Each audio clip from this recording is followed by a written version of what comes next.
So now we done the dynamic zoom. You see that my shot isn't really stable.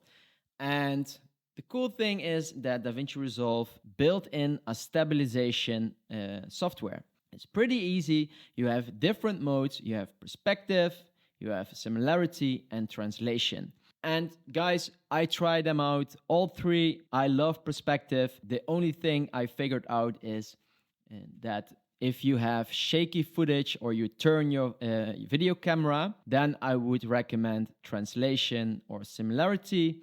And if you are, for example, walking on a stabilizer and you want to have that extra touch, I use perspective. But you need to try this out because sometimes perspective works better than similarity, and the other time similarity works way better than perspective. Right here you can change the strength of the stabilization, so I always leave this to the default setting. Never use camera lock, always check this box, and that's basically the settings that you need to know to start to create your first YouTube video. Okay, so let's hit stabilize.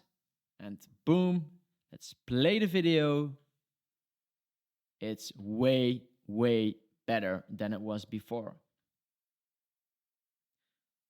So let me show you the video again without stabilization.